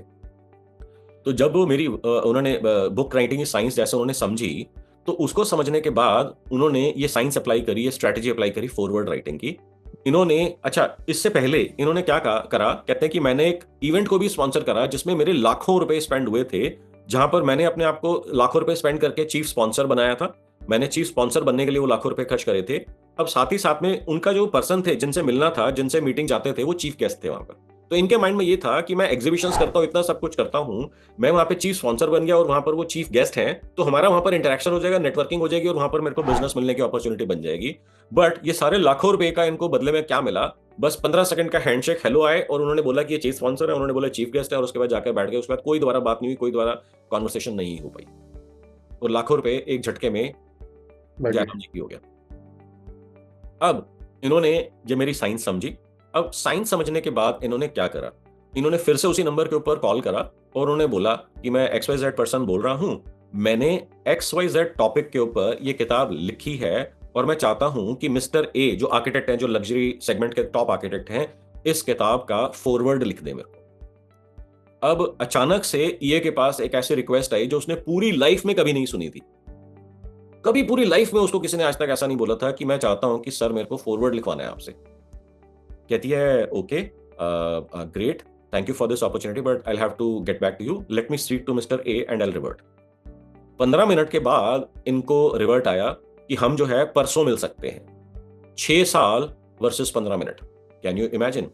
हम परसों मिल सकते हैं। परसों इनकी मीटिंग हुई, तो अब जैसे ही मीटिंग हुई तो पहले कुछ मिनटों के अंदर उन्होंने पूछा, सो मिस्टर खेतान, किताब तो मैं आपकी बात समझ गया, आप करते क्या हैं? तो जब उन्होंने खोल के सारा बताया कि मैं ये करता हूं, ये करता हूं, ये करता हूं, और साथ में उनके पास उन 3 क्वेश्चंस में से 3 का जवाब था या 2 का जवाब था कि मैं आपकी कॉस्ट कैसे कम कर सकता हूं, मैं आपका मार्केट शेयर और प्रॉफिट कैसे इंक्रीज कर सकता हूं मैं। ओके, तो वहां पर उन्होंने बोला कि आप एक काम करें, मिस्टर एक्स से मिलते जाना। मतलब उन्होंने अपनी कंपनी के अंदर बोला कि इस मीटिंग के बाद में आप इनसे मिलते जाना। कहते हैं वो दिन है और आज का दिन है, मेरे को वहां से 15 करोड़ रुपए का बिजनेस आ चुका है। 15 करोड़ रुपए का बिजनेस आ चुका है वहां से। 6 साल, 15 minute, 15 crore, can you imagine? और कहते हैं कि मेरी उनसे इस बिजनेस के बारे में कभी दोबारा बात नहीं हुई। वैसे हेलो आई होती है, मगर वहां पर उनकी टीम और मेरी टीम आपस में कोऑर्डिनेट कर रहे हैं। मेरे को पर्सनली उस बिजनेस को ग्रो करने के लिए मेरी इन्वॉल्वमेंट नेग्लिजिबल थी, except for the first meeting. So can you understand these numbers? 6 साल, 15 मिनट, 15 करोड़। ये अपॉर्चुनिटी इस स्ट्रैटेजी के अलावा खुल ही नहीं सकती थी, पॉसिबल ही नहीं था। इस स्ट्रैटेजी के अलावा इस अपॉर्चुनिटी को अनलॉक करने का कोई तरीका नहीं था। Let me give you one more example. There was this gentleman, इन्होंने फिल्टर्स के अंदर एंटर करा था, एंड फिल्टर्स के अंदर जो है, अगर आपको मालूम हो कि गाड़ियों के अंदर एयर फिल्टर्स लगते हैं, XYZ फिल्टर्स लगते हैं, अब टेक्निकली तो मेरे को ज्यादा मालूम नहीं है, तो कहते हैं कि मैं 2-3 साल से किताब लिख रहा हूं, मेरी किताब ना फिनिश होने वाली है, मतलब टाइम लगेगा, फिनिश हो जाएगी। तो मैंने इनसे पूछा, इनसे बात करी, तो इन्होंने बोला कि मैं किताब फिनिश कर दूंगा 2-3 महीने में। जब मैंने इनसे डिटेल डिस्कस करी तो मैंने कहा 3 महीने में आपकी किताब नहीं खत्म होने वाली। कहते हैं आपको कैसे पता? मैंने कहा कुछ मेरी कॉन्वर्सेशन हुई तो एग्री करके कि हाँ आप ठीक कह रहे हो। तो कहते क्या करना चाहिए? तो मैंने बोला कि मेरी वर्कशॉप होती है, ज्वाइन कर लो, किताब आपकी जो है 2 दिन के अंदर, 3 दिन के अंदर आ जाएगी, जिस स्टेज के ऊपर आपको, इससे ज्यादा नहीं चाहिए आपको। एनीवेज, तो वर्कशॉप इन्होंने कर ली। उसके बाद इन्होंने 2-2.5 महीने के बाद मेरे को फोन करा कि मेरी किताब आ गई है। मैंने कहा इतना टाइम कैसे लग गया? कहते हैं बिल्कुल ठीक कह रहे थे, लगे मेरे को 3 ही दिन, मगर वो 3 दिन मेरे को अभी आकर के मिले। इससे पहले मेरे को मिल नहीं पाए थे वो 3 दिन, लगे मेरे को वही 2-3 दिन जो आपने बोला था। एग्जैक्टली आपने जो बात करी थी बिल्कुल 100% करेक्ट। खैर चलो जी, किताब आ गई। अब फर्स्ट स्टेप इन्होंने क्या करा, इन्होंने पूरी इंडस्ट्री के अंदर इस किताब से पहले क्या कॉन्वर्सेशन हुई थी, जब भी ये बोलते थे कि हम लोग फिल्टर्स बनाते हैं, तो शायद आप में से कुछ लोगों को मालूम होगा, जो ऑटोमोटिव इंडस्ट्री के अंदर है, फिल्टर जो होता है ना, वो जान होती है पूरी गाड़ी की परफॉर्मेंस की, इंजन की। ओके, जो गाड़ी के अंदर फिल्टर लगता है, they cannot change that filter just because somebody said कि मेरा फिल्टर सस्ता है या मेरा फिल्टर बेटर है। There is a whole slew of processes based on which a filter is approved and is something which cannot be changed easily. तो लोग बोलते हैं कि फिल्टर छोड़ के बाकी कोई और भी बात कर ले, कोई और बात कर ले, फिल्टर को मैं हाथ नहीं लगाऊंगा। ये कॉन्वर्सेशन थी पहले की। जब ये किताब आ गई तो इन्होंने पूरी इंडस्ट्री के अंदर जितने भी इसके पोटेंशियल डिसीजन मेकर्स थे, हर कंपनी के जो ऑटोमोटिव इंडस्ट्री के अंदर है, पूरी इंडस्ट्री के अंदर हर बंदे की टेबल के ऊपर एक पर्सनली साइंड कॉपी, जो मैंने स्ट्रैटेजी अभी आपको बताई है, पहुंचवा दी। उसके 1.5 साल के अंदर इन्होंने बोला कि पूरी इंडस्ट्री का नियरली 82-83% बिजनेस मैंने कैप्चर कर लिया। Can you imagine? पूरी इंडस्ट्री का 82-83% बिजनेस इन्होंने कैप्चर कर लिया। अब एक इन्होंने चीज और बताई, इन्होंने बोला कि मैं जो है यूरोप के अंदर गया था, अब मेरे को हो सकता है कंट्री का नाम शायद ठीक से ध्यान नहीं हो, तो शायद जर्मनी बोला था या कुछ ऑस्ट्रिया बोला था या ऐसे कुछ बोला था, हो सकता है नाम कंट्री का आगे पीछे हो। तो वहां पर जब मैं गया था तो वहां पर भी हम अपने फिल्टर्स वगैरह पिच कर रहे थे। अब वहां पर जो उनके सो कॉल्ड टेक्निकल पर्सन थे, he kept on asking this question कि अच्छा फिल्टर्स में ये कैसे करते हो, अच्छा इसमें वो कैसे करते हो, अच्छा ये क्या होता है, वो क्या होता है, जो भी टेक्निकल क्वेश्चंस थे। कहते हैं मैं पेशेंस के साथ में पहले तो कुछ देर उनको जवाब देता रहा, फिर जो नेक्स्ट क्वेश्चन उन्होंने पूछा, मैंने अपने बैग को खोला, उसमें से किताब निकाली और उनको बोला कि I have answered this question in comprehensive depth in chapter number 15, I would request you to please go through my book. वो बंदे ने देखा किताब को, फिर इनकी शक्ल देखी, फिर किताब देखा, फिर शक्ल देखी, फिर किताब देखा और बोला कि okay I am sorry, I would not ask any stupid questions anymore. That were the exact words of this person. Business वहां से भी आ गया। सो अब आप देख रहे हैं यहां पर what can this newly found authority do for you, and I can go on giving you example after example after example after example after example. एक और पर्सन जिनका वेट लॉस डाइटिशियन है, ये कहते हैं कि मैं जो है 1500 रुपए महीना चार्ज करती थी और लोगों को मौत पड़ती थी 1500 रुपए महीना देने के अंदर। कहते हैं जैसे मेरी किताब पब्लिश हुई है अब मैं 5000 पे चार्ज कर रही हूं और खुशी खुशी लोग देकर के जा रहे हैं पर मंथ। और कहते हैं number of clients, number of patients इतने बढ़ गए हैं, I am not even able to handle all of them. और मैंने उनको बोला कि अब आप 15,000 पे कर दो, तो पहले तो एक बार वो शॉक हो गई कि 15,000 पे कर दो अपनी फीस। धीरे धीरे जब मैंने उनको स्ट्रेटेजिक अप्रोच बताई, कहती हाँ this is possible, I am going to do that. So can you increase your prices without this kind of a strategy? Very very difficult, if not impossible, very very difficult. अगर आप कहते हैं कि मैंने price increase करे हैं और पूरी इंडस्ट्री के प्राइस इंक्रीज करे हैं और मेरे भी इंक्रीज हुए हैं, then you have not raised your prices. It is by default कि पूरी इंडस्ट्री के ऊपर गए तो आपके भी ऊपर चले गए। प्राइस इंक्रीज करने का मतलब होता है कि आपने इंडस्ट्री के अंदर प्राइस इंक्रीज नहीं हो रहे, आपने खुद का अपना प्राइस इंक्रीज कर लिया। That is called the price increase system. Okay Amit, आपने हैंड रेज करा था, यू कैन कम इन। मैं क्वेश्चन ये था कि जैसे बुक पे जो जनरली बेस्ट सेलर लिखा हुआ रहता है, हाँ जी, अभी आपने भी कन्वर्सेशन के दौरान बोला कि भाई देखो he is the best seller, best writer, best selling book, तो ये अपने फर्स्ट डे 1 से लिख सकते हैं कि ये किसी क्राइटेरिया के थ्रू लिखा जाता है? हाँ देखो, बेस्ट सेलिंग का क्या मतलब है कि बेस्ट सेल्स होनी भी तो चाहिए ना। ऐसे हाँ। लिखने से थोड़ी आप कुछ भी लिख दोगे। पहले आपको बुक लिखनी पड़ेगी, फिर उसके बाद उसको सेल्स कैसे लेकर के आनी है ताकि आपके पास बेस्ट सेलिंग का ठप्पा मिल सके, उसकी पूरी साइंस है, उसकी पूरी स्ट्रैटेजी है। एक बार आप करोगे, एक दिन के अंदर या एक हफ्ते के अंदर, डिपेंडिंग ऑन आप कौन सा स्ट्रैटेजिक अप्रोच ले रहे हो, आप उसको बेस्ट सेलर अनाउंस कर सकते हो सेल्स के नंबर्स देख करके, दिखा करके। What's the minimum sales number? उसके लिए जो है ना, आपको बहुत सारी चीजें समझनी पड़ेंगी, क्योंकि ऐसा भी हो सकता है कि आपको फ्यू हंड्रेड से लेकर few thousands of book sale करनी पड़े। ऐसा भी हो सकता है कि ये क्वांटिटी थोड़ी सी कम हो जाए या काफी कम हो जाए, डिपेंडिंग ऑन कि आप किस कैटेगरी के अंदर अपनी बुक को प्लांट कर रहे हैं। और इसके अंदर जो है बहुत सारी स्ट्रैटेजीज होती हैं। जैसे मैं एग्जांपल देता हूं, पास्ट बिजनेस ओनर हैं, बहुत ही बड़ी कंपनी, लगभग 15,000 करोड़ का ग्रुप टर्नओवर है उनका। उन्होंने किताब लिखी और उन्होंने अपने सारे डीलर्स और डिस्ट्रीब्यूटरशिप को बोला कि ये किताब मेरी तरफ से फ्री है, आप ये किताब खरीदो, इसका स्क्रीनशॉट मेरे को दो और मैं आपको इसको एडजस्ट कर दूंगा। और एक ही दिन के अंदर उनकी या 2-3 दिन के अंदर उनकी I think couple of thousand books बिक गई and it became a best seller. अब ये भी एक स्ट्रैटेजिक अप्रोच है और इसकी कई सारी मल्टीपल अलग टाइप की इसके अंदर स्ट्रैटेजिक अप्रोचेस होती हैं। Okay, so this is one.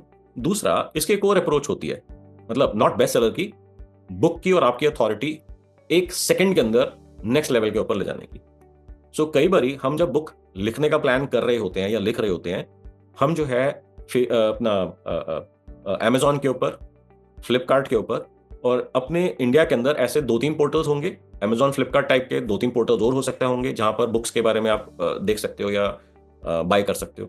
उसके ऊपर रिसर्च करते हैं कि जो टॉपिक या जिस थीम के ऊपर हमने किताब लिखी है, ऐसा कोई थीम या ऐसा कोई टॉपिक है जिसके ऊपर कभी किताब लिखी ही ना गई हो, या जिस टॉपिक को मैंने चूज करा है उसके ऊपर पहले कोई किताब लिखी गई है कि नहीं लिखी गई है। तो हम ये भी आइडेंटिफाई कर सकते हैं कि हमने जिस टॉपिक के ऊपर किताब लिखी है उस टॉपिक के ऊपर कोई किताब लिखी गई है कि नहीं लिखी गई है। मगर हम इसके अंदर थोड़ी सी एक स्मार्ट स्ट्रेटजी अप्लाई करते हैं। हम देखते हैं कि कौन सी टॉपिक या कौन सी सब कैटेगरी ऊपर आज तक कभी कोई किताब लिखी ही नहीं गई है, हम किताब ही उसके ऊपर लिखते हैं। प्री थॉट प्रोसेस अप्लाई करके, इसकी बड़ी सिंपल स्ट्रेटजी है, इसके अंदर आपको मात्र 15 मिनट से आधा घंटा लगता है और आपके ऑफिस के अंदर कोई भी एक छोटा सा बच्चा आपको ये करके दे देगा इसको। और वहां पर हम उसके बाद डे 1 के ऊपर ये लिख सकते हैं, first and only book ever published on this topic for this industry in India. How does that sound? Right sir, right. अब इसी स्ट्रेटजी को हम नेक्स्ट लेवल के ऊपर ले जा सकते हैं। जैसे हमने इंडिया के अंदर Amazon और फ्लिपकार्ट को चेक करा, 2-3 पोर्टल्स को चेक करा, ऐसे ही हम USA के अंदर, ऑस्ट्रेलिया के अंदर, दुबई के अंदर, XYZ न्यूजीलैंड के अंदर ऐसे हम पता कर सकते हैं। अब वहां पर यही सेम प्रोसेस, जैसे फॉर एग्जांपल अगर हम US की बात करते हैं तो वहां पर Amazon तो है ही है, वहां पे BN है, वहां पर कुछ और ऐसे 2-3-4 पोर्टल्स, 5 पोर्टल्स हैं जो बहुत पॉपुलर पोर्टल्स हैं वहां पर, जहां पर आप बुक्स बाय कर सकते हो। आपने US के अंदर ऐसे 3-4-5 पोर्टल्स चेक करे, फिर दुबई के अंदर करे, फिर ऑस्ट्रेलिया के अंदर करे, फिर UK के अंदर करे, फिर जर्मनी के अंदर करे, फिर XYZ जगह पे करे। इसके अंदर हो सकता है आपको 3-4-5 घंटे का समय लग जाए। जब आपने ऐसा कर लिया, तब वेरीफाई करने के बाद, तब क्या आप ऐसा बोल सकते हैं, first and only book ever published world wide globally on this topic for this industry? How does that sound? Isn't this amazing? अब आप मेरे को ये बताएं कि अगर आप इनमें से कोई एक या मल्टीपल स्ट्रैटेजीज फॉलो करते हैं तो आपकी अथॉरिटी कहां पहुंच जाएगी? आपकी अथॉरिटी, आपकी परसेप्शन, आपकी ब्रांड वैल्यू कहां पहुंच जाएगी आपके टारगेट ऑडियंस की नजरों के अंदर? Can you share your thoughts कि क्या लगता है, क्या इंपैक्ट आएगा इससे? इससे तो इंडस्ट्री लीडर की तरफ देखा जाएगा। एग्जैक्टली। तो अब आप मेरे को बताओ, मीटिंग जनरेट करना, धंधा जनरेट करना आसान हो जाएगा, सेम रहेगा, या मुश्किल हो जाएगा? आसान हो जाएगा, प्लस पेमेंट टर्म्स वगैरह अपने टर्म्स पे होंगे। एग्जैक्टली। प्रॉफिट भी अपना हिसाब से हम लेंगे। एग्जैक्टली। नेगोशिएशन होनी ज्यादा हो जाएगी, कम हो जाएगी, या सेम रहेगी? Negligible. Negligible. Terms and conditions, payment terms आपके हिसाब की होंगी, या वो आपको निचोड़ देगा जैसे अभी निचोड़ते हैं आपको? फिर तो हम निचोड़ेंगे सर। Exactly my point. मतलब मेरे पास इतने सारी केस स्टडीज हैं ये बताने के लिए कि जहां पर लोग सोच भी नहीं सकते थे कि यार ये कंपनी के साथ मैं बिजनेस कर सकता हूं और मेरे को ये इस प्रॉफिट, इस प्राइस के ऊपर ये बिजनेस दे सकते हैं। ऐसे ऐसे केस स्टडीज लोगों ने मेरे साथ शेयर करी हैं। एक चेन्नई के बिजनेस ओनर हैं, पहले तो उनको ये लगता था कि मेरे को जो है ना चेन्नई के आसपास से बिजनेस आ सकता है। अचानक से उनका एक वीडियो और ये बुक के बारे में देख करके उनको बॉम्बे से कॉल आया। चेन्नई और महाराष्ट्र के अंदर कहते हैं कि डिस्टेंस इतना ज्यादा है कि लॉजिस्टिकली मेरे को लगता ही नहीं था, मैं सोच भी नहीं सकता था कि मैं मुंबई के अंदर भी सप्लाई कर सकता हूं मैं, क्योंकि ग्राउंड लेवल डिस्टेंस बहुत ज्यादा था। लॉजिस्टिक्स कॉस्ट जो है वो बहुत ज्यादा हाई हो सकती थी, होती थी। कहते हैं हम कभी टारगेट भी नहीं करते थे इसकी वजह से, अपने 200-300-500 किलोमीटर, 200-300 किलोमीटर की रेडियस के अलावा हम लोग बहुत ज्यादा टारगेट या मार्केटिंग भी नहीं करते थे उसके अंदर। बिल्कुल ठीक लग रही है लॉजिकली, आपको सबको बात ठीक समझ में आ रही है? कहते हैं कि मेरे को मुंबई से कॉल आया और वो बोला कि सर मैंने आपका ये देखा था वीडियो और आपकी मैंने किताब के बारे में देखा है, मैं आपसे मिलना चाहता हूं, क्या आप मेरे को टाइम दे सकते हैं? वो बंदा अपनी टीम के साथ में फ्लाई करके इनकी फैक्ट्री विजिट के ऊपर आया, सारी चीज उसने वेरीफाई करी और एक बहुत बड़ा ऑर्डर इन्होंने को वहां पर प्लेस करके चला गया। कहते हैं कोई नेगोशिएशन नहीं हुई, कोई प्राइस के बारे में बात नहीं हुई, सिर्फ बंदा आया, उसने फैक्ट्री विजिट करी, उसने कुछ चीजें पूछी कि आप कितना वॉल्यूम XYZ कैसे हैंडल करोगे, कैसे डिलीवर करोगे, XYZ करा और मेरे को ऑर्डर देकर के चला गया। कैसे हुआ ये? क्या इससे पहले पॉसिबल था? हम लोग तो टारगेट भी नहीं कर रहे थे और पता नहीं कैसे कहां से हमारी बुक वहां पर पहुंच गई और काम हो गया। Isn't that amazing? कहते हैं यही एक और चीज मैं एक बहुत बड़ी कंपनी को मैंने पिच करा था और वहां पर उसी कंपनी से हम पहले भी करते थे, करने की कोशिश करते थे, मगर वो रेट इतना तोड़ने की कोशिश करते थे, हमारे लिए फिजिबल ही नहीं हो पाता था, तो हमारी बात कभी बनती नहीं थी उनके साथ में। तो ये किसी और कंपनी का, इन्होंने वहां पर अपनी बुक भेज दी, जो उनके टेक्निकल हेड थे, सो कॉल्ड टेक्निकल टॉपिक के ऊपर उन्होंने किताब लिखी थी। ओके, वहां पर वो बुक भेज दी और बुक के बाद कहते हैं कि वहां से फिर से कॉल आया, फिर से हमने कोटेशन भेजा। कहते हैं सर कि आपकी कोटेशन अप्रूव कराने के लिए आपको ये करना पड़ेगा, ये कर दोगे तो आपकी कोटेशन अप्रूव हो जाएगी। इन्होंने कहा हाँ ये तो पॉसिबल है, मैं कर देता हूं मैं, और कोटेशन अप्रूव हो गई, जो कि आज तक उसी कंपनी के अंदर पहले कभी नहीं हुआ था।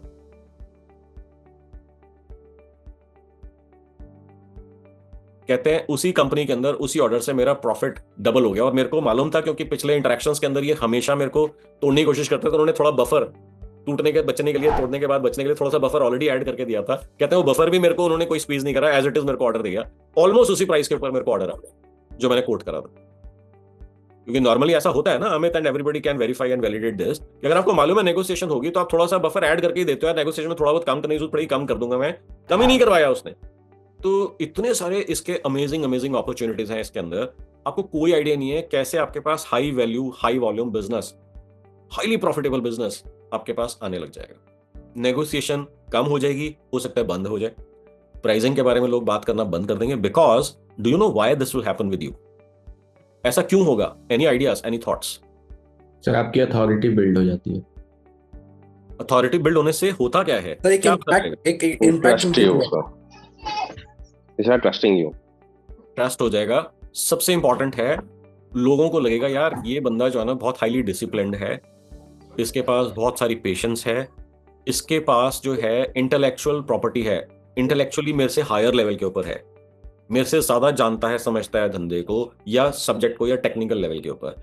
And all of us want to connect with people who are higher intellectually, जो हमारे को लगता है कि हमारे से इंटेलेक्चुअली हायर हैं, हम उनसे कनेक्ट करना चाहते हैं, उनसे इंफॉर्मेशन, उनसे शेयरिंग लेकर के उनसे हम अपना खुद का लेवल बढ़ाना चाहते हैं। क्या बात आपको ठीक लग रही है या आपको लग रहा है नहीं नॉनसेंस, ऐसे थोड़ी ना होता है? Is this making any sense? Yes sir. तो आप जो है उनसे इंटेलेक्चुअली कनेक्ट करने की फीस पे करने के लिए उनसे नेगोशिएट करना बंद कर देते हो, because he is now commanding a very very very high level of respect, and you do not negotiate with people who you extremely highly respect. So you're paying for his time also, right? The time he's giving you. Yes. The MBOT. Yes. बहुत सारे इसके अंदर factors हैं, मगर मैं आपको emotions explain कर रहा हूं कि आप उन लोगों से नहीं करते नेगोशिएट जिनकी आप रिस्पेक्ट करते हो, बहुत हाईली रिस्पेक्ट करते हो, और आप किन लोगों की रिस्पेक्ट करते हो जो आपको लगता है कि इंटेलेक्चुअली हायर हैं, आपके बिजनेस के अंदर या आपकी लाइफ के अंदर वो आपको हेल्प कर सकते हैं, कंट्रीब्यूट कर सकते हैं आपकी जर्नी के अंदर. And that is the only set of reasons because of which आपके पास ऐसी ऐसी लीड्स आ जाएंगी, ऐसी ऐसी अपॉर्चुनिटीज खुल जाएंगी. जैसे मैंने आपको वो आर्किटेक्ट का बताया था, ये उन्होंने बोला था कि ये बुक के लिखने के 1.5 से 2 साल की जर्नी बताई थी. वो नंबर आज की डेट में कहां पहुंच गया होगा? मेरी उनसे 3-4 साल के बाद फिर से बात हुई थी. बुक के बाद जो स्ट्रेटेजी उन्होंने अप्लाई करी थी, 3-4 साल के बाद फिर से मेरी बात हुई थी. कहते हैं Manoj, I am going to share numbers with you personally, but I would really request you, do not ask me कि नंबर क्या है. It is ridiculously high. It is ridiculously high just from that one single client. कहता है आप बोलोगे, insist करोगे, मैं बता दूंगा, but never ever share this number with anybody कि मैंने एक क्लाइंट से इतना बिजनेस कैसे जनरेट कर लिया. I would request you to do that. तो मैंने फिर ज्यादा इंसिस्ट नहीं करा, बट ridiculously high, अगर 15 करोड़ का पहले था तो ridiculously high सोच सकते हो कितना होगा. ओके, इसी तरीके से मैंने आपको फिल्टर वाला एग्जांपल दिया, इसी तरीके से मैंने आपको चेन्नई के बिजनेस ओनर का एग्जांपल दिया, इसी तरीके से मैंने आपको एक डाइटिशियन का एग्जांपल दिया. And are these the only examples? No, there are dozens upon dozens of, in fact, hundreds of examples that I can keep on sharing with you. But the point I'm trying to convey here is, जो गलती हम लोग कर रहे हैं ना, हमारे को मीटिंग्स नहीं मिल रही, हमारे को सेल्स नहीं मिल रही, हमारी कन्वर्ट नहीं हो रही सेल्स, उसका एक ही रीजन है, that you do not enjoy authority, respect, intellectual status in the eyes of your potential buyers. जिसकी वजह से लोग आपको निचोड़ने की कोशिश कर रहे हैं, जिसकी वजह से लोग आपसे नेगोशिएट कर रहे हैं, जिसकी वजह से आपका ऐसे लोगों से कंपैरिजन करा जा रहा है जिसका प्रोडक्ट कंपैरेबल भी नहीं है, जिसकी सर्विसेज, जिसकी प्रोडक्शन, जिसकी कोई भी चीज आपके साथ कंपैरेबल भी नहीं है, फिर भी आपको उनके साथ कंपेयर करा जा रहा है और उनका प्राइस दिखा करके आपको तोड़ा जा रहा है, नेगोशिएट करा जा रहा है. क्या किसी को लग रहा है कि यार ये बात मैंने एक्सपीरियंस करी है? Is this sounding A bit relatable कि हाँ सर, एक हल्की कंपनी से या छोटी कंपनी से जिसके ओवरहेड्स नहीं है, जिसके प्रोडक्शन प्रोसेसेस नहीं है, कंपेयर करके मेरे प्राइस तोड़े जाते हैं और मेरे को तोड़ने भी पड़ जाते हैं. Is this something which you have experience in the past, any one of you और सम ऑफ यू? ये प्राइस ऑफ रिएक्शन तो होता ही है ना. तो इसका जो है ना एक तरीका ये है, एक किताब लिख लो. अब मेरे को लोग बोलते हैं सर मैं तो इतना पढ़ा लिखा ही नहीं हूँ, मैं तो अपनी 10वीं 12वीं कैसे पास करी, मेरे को मालूम है पीट के मेरे पिताजी ने मेरे को कैसे पास करवाया या क्या कराया, या मेरी अंग्रेजी इतनी अच्छी नहीं है, मैं कैसे किताब लिख सकता हूँ. सर मेरे को तो पढ़ने में मौत पड़ती है, मैं कैसे लिख सकता हूँ? क्या किसी का ये चैलेंज है? क्या चैलेंज है निखिल आपका? सर ये मौत पड़ती है लिखने में, पढ़ने में मौत पड़ती है, लिखेंगे कहाँ से सर?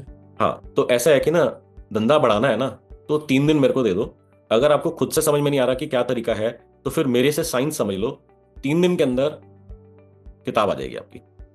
अब जनरली मैं अगर आपसे पूछूं कि, हालांकि मैंने आंसर ऑलरेडी दे दिया है, but let me still ask you again, कि आपके हिसाब से एक किताब लिखने में कितना समय लगता है? I guess a year at least, एक साल। जनरली लोग बोलते हैं 6 महीने, साल, 1.5 साल, 2 साल, 3 साल। जनरली हमने यही सुना भी होता है और यही हमारे को लगता भी है। बट अगर आपको साइंस मालूम नहीं है तो हाँ, एब्सोल्युटली करेक्ट। बट अगर आपको साइंस मालूम है तो मैंने आपको वैसे अभी 3 दिन बोला है, अगर आप सही अप्रोच और सही साइंस यूज करते हैं तो 15 घंटे के अंडर में आपकी किताब खत्म हो सकती है। अब आप कहोगे व्हाट नॉनसेंस, 15 घंटे के अंदर किताब खत्म हो जाएगी? कोई इधर उधर से कॉपी पेस्ट करके मेरे को करना थोड़ी है किताब। इतनी सालों के अंदर मैंने रेपुटेशन डेवलप करी है, इतनी मैंने मेहनत करके एक नाम बनाया है। अगर लोगों को पता लग गया मैंने कॉपी पेस्ट करी है या कहीं से इधर उधर से छाप दिया किताब, तो मेरी तो सारी इज्जत जीरो हो जाएगी। And I don't want to write and associate my name with any shitty stuff and shitty content. नहीं, आपका ध्यान बिल्कुल गलत डायरेक्शन में जा रहा है। What if people are literally going to thank you for writing such an amazing book? That is my promise to you. People are literally going to thank you कि निखिल यार मजा आ गया, क्या किताब लिखी है आपने। अभिनव क्या किताब लिखी है आपने। मनीष क्या किताब लिखी है आपने। नितिन मजा आ गया, क्या किताब लिखी है आपने। अगर ऐसा हो जाए, will an effort of 3, 4, 5, 7 days be worth it? ये सब बिल्कुल अर्थ होगा। It is no match, it is no match. अगर आपकी किताब आ जाए तो लाइफ के जो आपने 3, 4, 5 दिन आपको लगे, 2-3 दिन आपको लगे, या वो 15 घंटे जो आपको लगाने पड़े, अगर किताब आपकी आ जाए तो आपका ऐसा ऐसा अपॉर्चुनिटी खुल जाएगा, ऐसे high value high volume orders, sales, leads आपके कब्जे में आ जाएंगी, ऐसी डोर्स ऑफ अपॉर्चुनिटीज खुल जाएंगी जो आपने सपने में भी नहीं सोची होंगी। मैंने आपको चेन्नई के बिजनेस ओनर का एग्जांपल दिया। हम तो टारगेट भी नहीं कर रहे थे बॉम्बे के अंदर, मुंबई के अंदर, महाराष्ट्र के अंदर, कि वहां से जो है ना लॉजिस्टिकली हमारी प्राइस सूटेबल ही नहीं रहेगी। वहां पर पर्सन आए, उनसे बात करी, पूरी टीम को लेकर के आए, इंस्पेक्शन हुई फैक्ट्री की, 3, 4, 5, 7 क्वेश्चंस पूछे और ऑर्डर देकर के चले गए।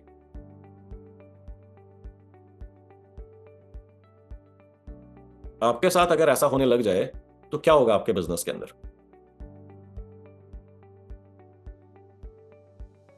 आपके coated price versus final price के अंदर कितने टाइप्स का या कितने टाइम्स का डिफरेंस होता है, या कितने % का डिफरेंस होता है? ये आपको मालूम है? Coated price versus final price कितना डिफरेंस होता है? क्या कभी किसी ने कैलकुलेट करा है ये? या कोई नंबर कोई शेयर कर सके अगर आप में से कोई है ना? अब लोग मेरे से पूछते हैं कि सर ये तो नंबर कभी कैलकुलेट ही नहीं करा, ये करना चाहिए क्या? हाँ जी करना चाहिए। ओके, निशांत कह रहे हैं 15%। ओके, अब अगर आपका ये 10%, 15%, 20%, 25%, 50% प्रॉफिट जो आपको नेगोशिएशन के अंदर टूट रहा है, अगर ये टूटना बंद हो जाए या आधे से कम टूटे, जो भी आपका परसेंटेज है, तो कैन यू इमेजिन आपका प्रॉफिट कहां से कहां पहुंच जाएगा?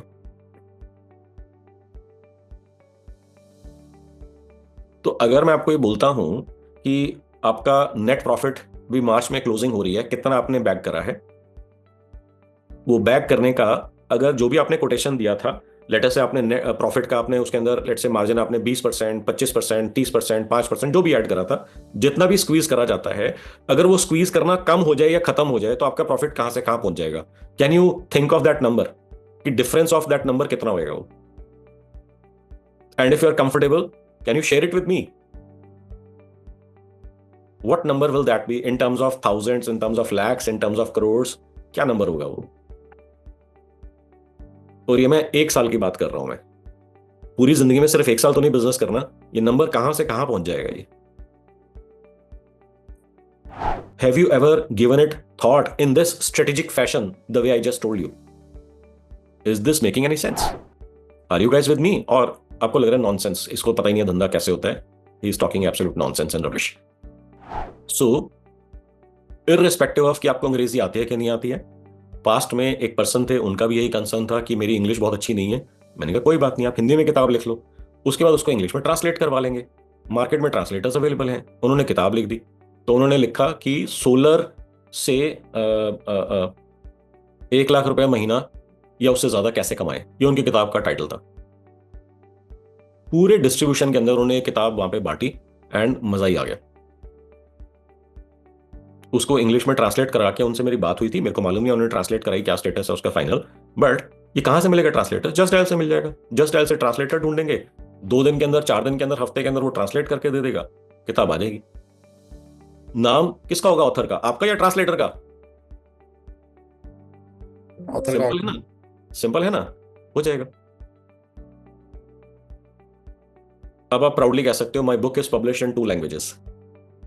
और मैंने आपको एक्सपोर्ट का भी एग्जांपल दिया। क्या ये स्ट्रैटेजी एक्सपोर्ट में काम करती है? ओहो, मक्खन की तरह काम करती है? नहीं, गरम नाइफ जिस कहते हैं ना, hot knife in the butter की तरीके से काम करती है।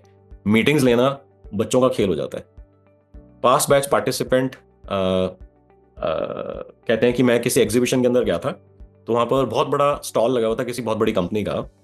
तो वहां पर जो है ना उन ओनर से मेरी बात चल रही थी, मतलब ओनर से मिलने के लिए मैं ट्राई कर रहा था, मगर ये जैसे होते हैं उनका काम ही यही होता है कि मिलने नहीं देना हर बंदे से। तो कहते हैं कि मैंने ये बोला कि I have just authored a book and I would like to invite him as a guest on my book launch. कहती है sir can you give me a minute. वो गई अंदर, वापस आई, कहती है yes sir he is ready to meet you, he is available to meet you. Meeting हो गई वहां पर। एक और पर्सन थे पास बैच पार्टिसिपेंट, उनका क्वार्ट्स बिजनेस था। क्वार्ट्स जो होता है ना, जो आर्टिफिशियल मार्बल होता है, आर्टिफिशियल स्टोन होता है, तो क्वार्ट्स का बिजनेस था। So he was I think flying from Delhi to Calcutta. तो he was flying business class और साथ वाली सीट के ऊपर उनके कोई पर्सन बैठे हुए थे। तो इनको ना देख करके लग रहा था, आई रिकॉग्नाइज नहीं कर पा रहे थे। कहते देखा हुआ लग रहा है, बट समझ में नहीं आ रहा कौन है पर्सन ये। तो कहते हैं ऐसे ही बैठे हुए थे वहां पर, और थोड़ी देर के अंदर पायलट आया, जैसे वो होता है ना ऑटो पायलट के ऊपर करके जब स्टेबल हो जाता है, पायलट आया। तो वहां पर उन्होंने आके पूछा, so mister Ganguly how is your flight, is there anything we can do to make your experience better. तो इसको क्लिक हुआ, अबे तो सौरभ गांगुली है यार, जो बिल्कुल साथ वाली सीट के ऊपर बैठा हुआ है। तो जब इसको समझ में आया तो इसके दिमाग में वो स्ट्रेटजी आई जो चलने लग गई, जो मैंने आपको बताई है। तो ही सेड कि सो आई एम योर फैन वगैरह वगैरह जो भी होता है। तो कहते हैं आई have just authored a book.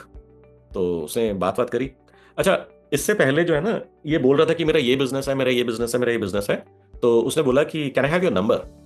तो इसने नंबर बोला, और ये फ्लाइट जो है नियरली खत्म हो गई थी। फ्लाइट से नीचे उतर के जो थोड़ा सा टाइम लगता है ना, जो वहां से आपको बस के अंदर लेकर के आते हैं एक्स से वाई जगह के ऊपर, तो ये वहां की बात कर रहे थे। कहते हैं वहां पर मेरे पास 2-3 मिनट थे, तो मैंने ट्राई करने के लिए करा। कहते हैं can I have your number.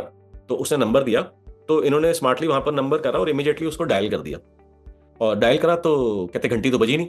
तो इन्होंने बोला कि सर आपकी बेल तो बजी नहीं। कहते हैं हाँ, ये मेरे मैनेजर का नंबर है, अगर आपको बात करनी हो तो मेरे मैनेजर के थ्रू बात कर लेना। तो कहते हैं कि मैंने क्या बोला उसके, मैंने कहा क्या हुआ फिर।